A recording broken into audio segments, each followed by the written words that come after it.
রান্না করতে অনেক ভালো লাগে কিচেন যদি পরিষ্কার পরিচ্ছন্ন হয়। আজ আমি দেখাবো রান্না করার সময় কিভাবে ছোট ছোট কাজের মাধ্যমে কিচেন পরিষ্কার রাখা যায়। আসসালামু আলাইকুম, কেমন আছেন সবাই? লিজেন্ডারি লাইফ অফ নিপা ব্লগে আপনাদের সবাইকে স্বাগতম। আজ সকালে অনেক বৃষ্টি হচ্ছিল, জানালা দিয়ে ঝুমঝুম বৃষ্টি পড়তে দেখলাম আর সাথে বানালাম গরম গরম ভাত ভাজি। ছোটবেলায় ভাত ভাজি আমার খুব পছন্দের একটা খাবার ছিল, আর সংসার জীবনে এসে ঝামেলাহীন নাস্তা বানাতে চাইলে ভাত ভাজি বানিয়ে ফেলি। যখন রান্না বান্না একদমই জানতাম না তখন ভাত ভাজি খেয়েও ভাবতাম আম্মু কিভাবে এটা বানালো। কেমন একটা রহস্য রহস্য লাগতো যে কোনো রান্না বান্নায়, কারণ কোন রান্নাটা কিভাবে করছে আম্মু আমি কোনোদিনই মনোযোগ দিয়ে দেখি নাই, রান্নাঘরে ঢুকবার প্রয়োজন মনে করি নাই। আমার আম্মুরও কখনো মনে হয়নি আমার রান্নাঘরে গিয়ে রান্না শেখা দরকার। আমার আম্মুর অনেক বিশ্বাস ছিল তার মেয়েরা পরের ঘরে গেলে রান্না এমনিই শিখে যাবে। আম্মুর কাছে মনে হতো তার কাছে থেকে রান্না শেখার চেয়ে শাশুড়ির কাছ থেকে শিখলে বেশি ভালো হবে, যাতে করে শ্বশুর বাড়ির মানুষ যেভাবে খেতে পছন্দ করে সেভাবে রান্না করতে পারি। বিয়ের আগে কখনো একটা পেঁয়াজ কাঁচামরিচ কেটে ডিম ভেজেও খাইনি। আম্মু যদি কখনো নানু বাড়ি যেত, আমরা বাসায় একা থাকতাম আব্বুর সাথে, সেই সময় আব্বু অদ্ভুত সব রেসিপি ট্রাই করতো। কি দিয়ে কি রান্না করতো আমার তেমন একটা মনে নেই, তবে টেস্ট একদমই ভালো হতো না। কিন্তু আব্বুকে দেখতাম নতুন নতুন রেসিপি ট্রাই করতে পেরে অনেক খুশি থাকতো, আর আমাদের বলতো তোমার আম্মু যেদিন বাসায় আসবে সেদিন এটা রান্না করব।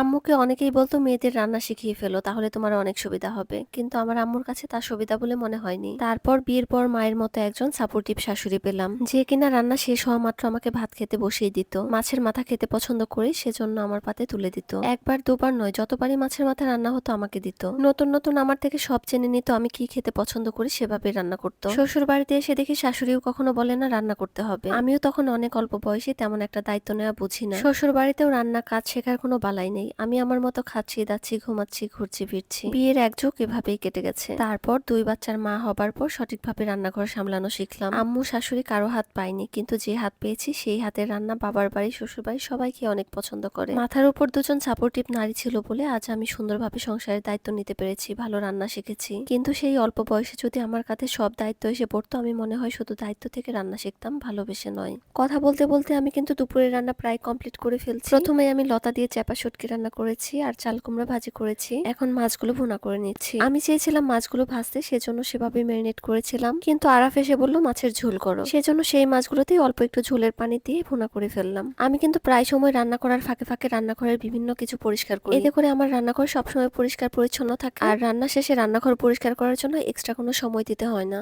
যেমন আজকে রান্নাঘরের এই কর্নারটা পরিষ্কার করে নিচ্ছি। প্রথমে সবগুলো বয়াম নামিয়ে আমি তাকটা খুব সুন্দর করে মেজে নিলাম, এরপর একটা কাপড় ভিজিয়ে ভালোভাবে মুছে নিয়েছি। রান্না করার সময় চারপাশটা অনেক বেশি তেল চিটচিটে হয়ে যায়, আর আমার রান্নাঘরে ঢুকলেই এই কর্নারটা বেশি চোখে পড়ে, সেজন্য সবসময় আমি ক্লিন রাখার চেষ্টা করি। সবগুলো বয়ামে অনেক খাবার আছে, সেজন্য আমি কাপড় ভিজিয়ে ভালোভাবে মুছে নিচ্ছি। যখন যে বয়াম খালি হয় তখন সেটা আমি ভালোভাবে ওয়াশ করে নেই, এতে করে বয়ামগুলো দেখতে সবসময় চকচকে লাগে। এই কাজগুলো যখন আমি করছি তখনও কিন্তু আমার রান্না কমপ্লিট হয়নি। মাছ ভুনাটা হয়ে গেছে, নামিয়ে নিচ্ছি। রান্না বসিয়ে দিয়ে ফাঁকে ফাঁকে হতে যে সময়টুকু পাই সেই সময়টুকুতে আমি বিভিন্ন কিছু পরিষ্কার করি। কোনো দিন ফ্রিজ ওভেন এগুলো মুছে ফেলি, কোনোদিন রান্নাঘরের জানালাটা পরিষ্কার করে ফেলি, কোনোদিন আবার কিচেন ক্যাবিনেট গুলো সুন্দর করে মুছে ফেলি। সেজন্য আমার রান্নাঘর পরিষ্কার করতে এক্সট্রা কোনো সময় লাগে না। রান্নার ফাঁকে ফাঁকে যথেষ্ট সময় পাই আমি, আর সেই সময়ই পরিষ্কার পরিচ্ছন্নতার কাজটা করে ফেলি। প্রতিদিনের রুটিনে এমন অনেক কাজ থাকে যা না করলেই নয়, সেই কাজগুলো তো করি। এর ফাঁকে ফাঁকে আমি প্রতিদিন যে কোনো একটা জিনিস পরিষ্কার পরিচ্ছন্ন করে ফেলি। কিন্তু যারা এসব কাজ মাসের নির্দিষ্ট একটা সময়ের জন্য ফেলে রাখে, তাদের কিন্তু এসব পরিষ্কার করতে এক্সট্রা একটা সময় চলে যায়। আমার ভিডিওটি যদি আপনাদের ভালো লেগে থাকে তাহলে আমার পেজটি ফলো করে দিবেন, লাইক কমেন্ট শেয়ার করবেন। আর আপনি যদি এই কাজটা অলরেডি করে থাকেন, আপনাকে অসংখ্য ধন্যবাদ। সবাই অনেক ভালো থাকবেন, সুস্থ থাকবেন। আল্লাহ হাফিজ।